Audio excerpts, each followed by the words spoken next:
ওহো, কি গরম! এই গরম যদি এমন একটা শরবত খাওয়া যেত তাহলে মনটা কি না শান্তি হতো। আসসালামু আলাইকুম। আমি একটা এখানে বাটি নিয়ে নিলাম আর হাতে নিয়ে নিলাম একটা বেল। এই বেলটাকে এখন আমি ফাটিয়ে নিব। এই দেখুন ফাটিয়ে নিয়ে আসলাম। এখন উপরে চামড়ার এক সাইড থেকে সারিয়ে নিব। চামড়াটা সারিয়ে নিয়ে তারপরে আমি একটা চামচের সাহায্যে সুন্দর করে এই বেলটা সবটুকু বের করে নিব।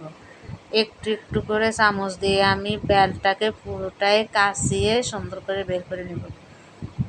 দেখুন আমার প্রায় বেলটা নেওয়া হয়ে গেছে। এখন আমি এর মধ্যে নর্মাল পানি অ্যাড করে দিব। অল্প পরিমাণে নর্মাল পানি দিব আর ঠান্ডা পানি দিব বেশ অনেকটা পরিমাণে। যতটুকু প্রয়োজন শরবত করার জন্যে ততটুকুই আমি 2 রকমের পানি নিব। আসলে শরবতটা ঠান্ডা হলেই খেতে আসলে খুবই ভালো লাগে। আমি এখানে গোল চামচের 1 চামচ ফুল দিয়েছি চিনি, আবার হাফ চামচ দিয়েছি। দিয়ে এখন স্বাদ মতো লবণ দিয়ে দিচ্ছি। আসলে মিষ্টির মধ্যে একটু লবণটা দিলে ভালোই লাগে। একটু মিষ্টির মধ্যে লবণ অনেকেই পছন্দ করে না, আবার অনেকেই পছন্দ করে। আমার কাছে মনে হয় যে মিষ্টির মধ্যে একটু লবণ না দিলে মনে হয় যে মিষ্টিটা ফানসা লাগে। এই জন্যে আমি লবণ দিয়ে নিলাম। দিয়ে এখন এগুলোকে আমি হাত দিয়ে ভালো করে মথে বেলটা বের করে নিচ্ছি। বেলটুকু বের হয়ে যাওয়ার পরে আমি যে এই যে ছোবড়াগুলো আছে এই ছোবড়াগুলোকে চিপে হাত দিয়ে তুলে ফেলে দিব। আস্তে আস্তে আমি চিনি গোলা পর্যন্ত এগুলাকে হাত দিয়ে নাড়াচাড়া করে ছোবড়াগুলো তুলে নিচ্ছি। নিয়ে এখন আমি একটা ঝাঁকা দিয়ে সেঁকে নেব আর একটা বলের মধ্যে। আমার এই যে ছোবড়াগুলো তোলা হয়ে গেছে।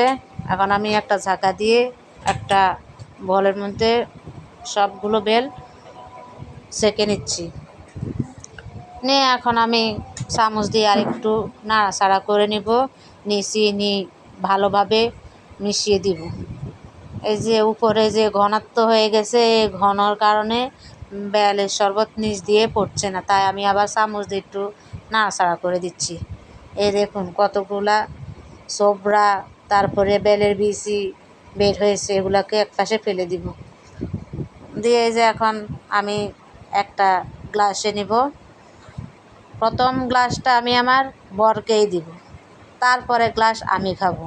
এখন আমি একটা গ্লাস নিয়ে নিয়েছি, এই গ্লাসের মধ্যে পরিবেশন করব।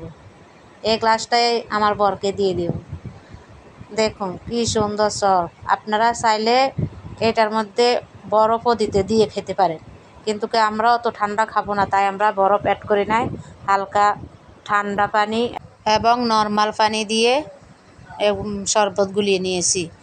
আমরা শরবত খেতে থাকি। আপনারা লাইক কমেন্ট শেয়ার করতে থাকুন। আল্লাহ হাফেজ।